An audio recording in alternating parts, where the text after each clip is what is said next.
Good evening, Professor. Returning from work, I take it? I commend you for working so late into the evening. All of my days at the Academy are enriching thanks to you. Try not to overtax yourself, all right? I'm concerned for your health. We wouldn't want you to wear yourself out. The goddess won't smite you if you rely on others for help, you know.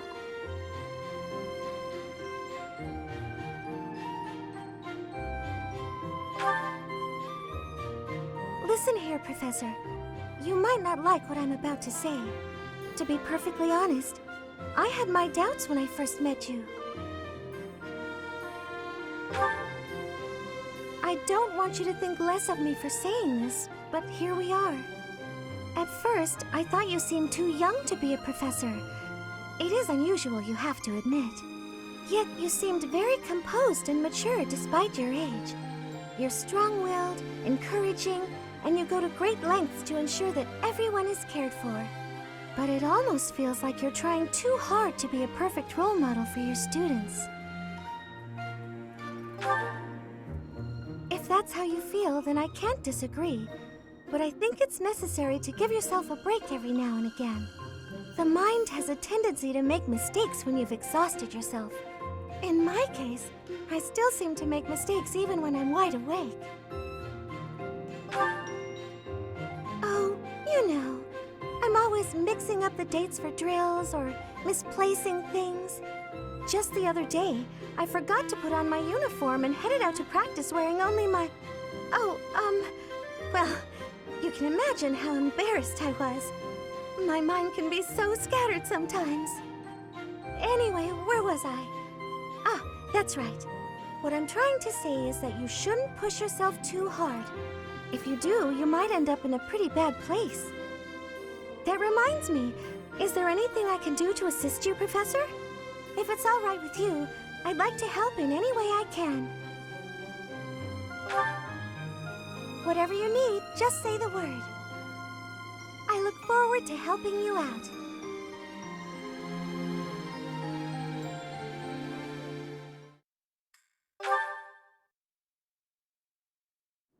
You there, youngster. Won't you listen to this old man's troubles? I was born and raised right here in this town. I spent my whole life here.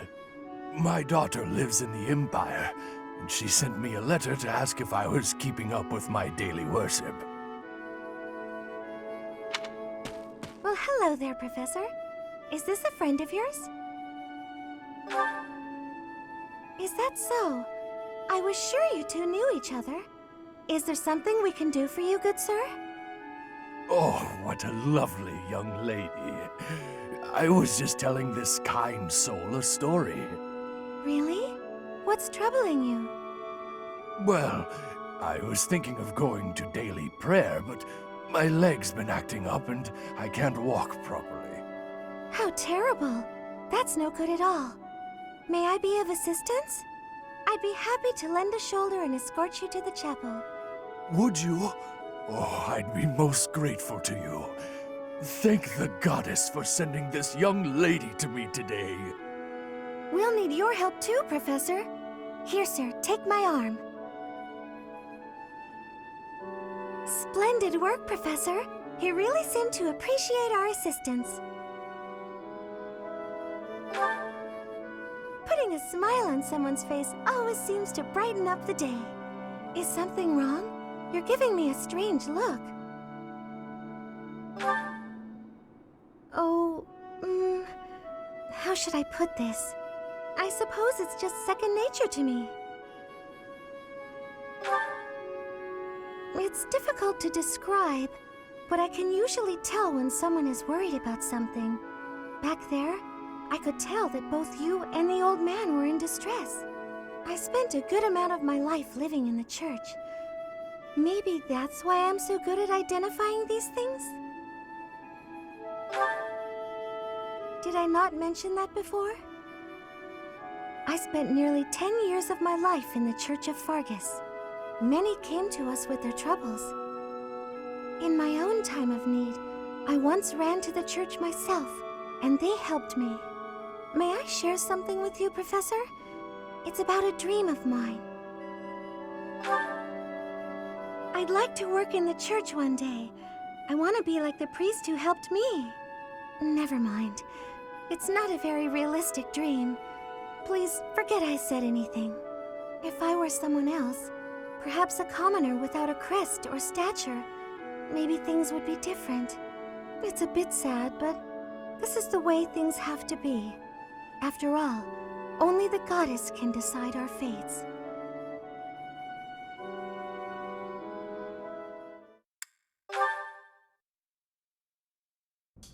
Do you have a moment, Professor? I need to speak with you. Thank you so much. This is what I wanted to address. This letter from my adoptive father just arrived.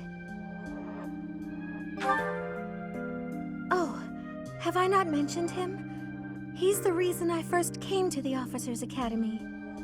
He's also the one who dragged me from the church where I was living, just so he could use my crest. My crest does not yet belong to a house, so he plans to use it as leverage to marry into the nobility. He's a very greedy man who was a roving merchant before adopting me, but now he's in the capital. This letter says that he's finally arranged to marry me off to a wealthy noble.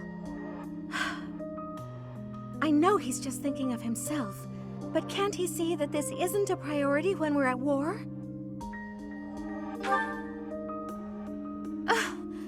I don't know what to do about this proposal. I can't see any way around it, so I fear that I must. I just don't want to let go of the life that I've made for myself. I know it's not what my heart wants, but I don't have the strength to say no.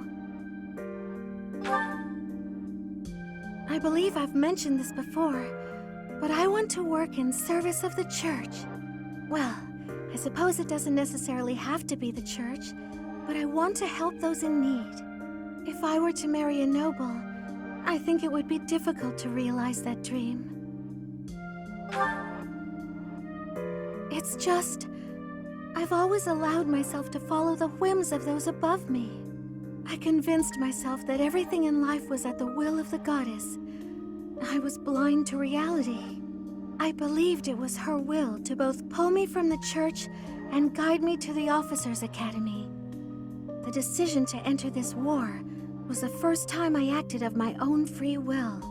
My adoptive father opposed this decision, but I somehow managed to convince him. Still, I couldn't free myself of him completely. This letter is proof of that. It's not that I'm scared of him, but there is something that worries me.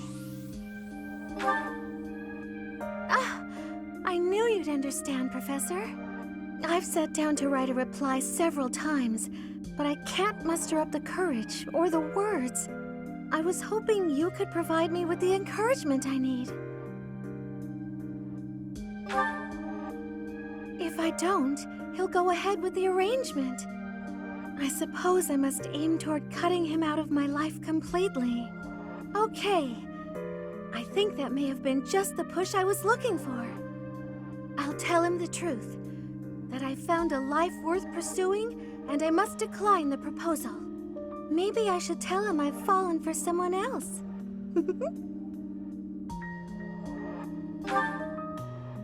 Why, it's you, Professor. Isn't that obvious?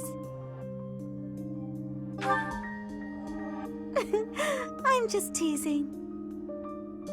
Now I'm off to write this letter and stand my ground. Thank you for your encouragement.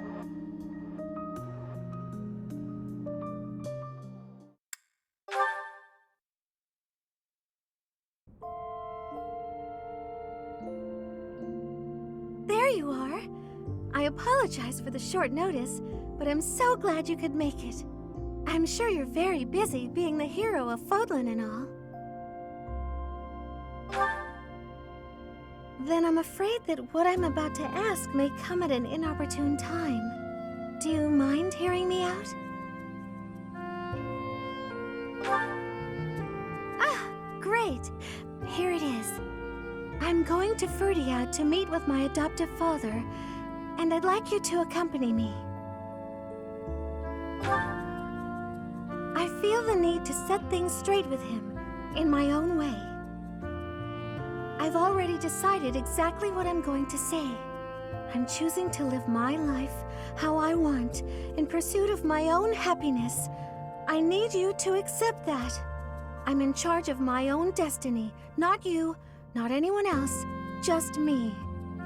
I've waited so long to say all that. That's a very good question. Where do I start? Remember when I teased that I'd fallen for you? The truth is, that wasn't entirely in jest. I fell for you some time ago. In fact, I'd very much like to spend my life with you. Of course, that's only if you'll have me. Oh my goodness!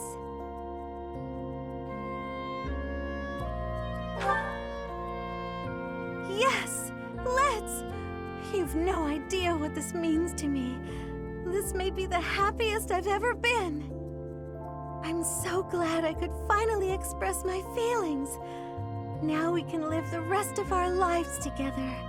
To think, I was able to choose this path of my own volition, and now I get to walk it with you. Should one person be allowed this much happiness? But still, you're only given one life. Are you sure you want to spend it with me? I may be quite demanding at times, as I intend on pursuing my dreams. I want to help those in need, wherever they may be, and I won't give up on that. I thought that's what you might say. Perhaps that's why I fell for you.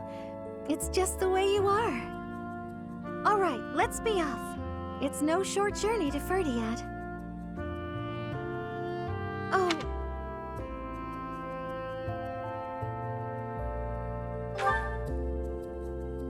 You should know that I can be quite scatterbrained and clumsy, but I will do everything in my power to help and support you too, whatever you may need.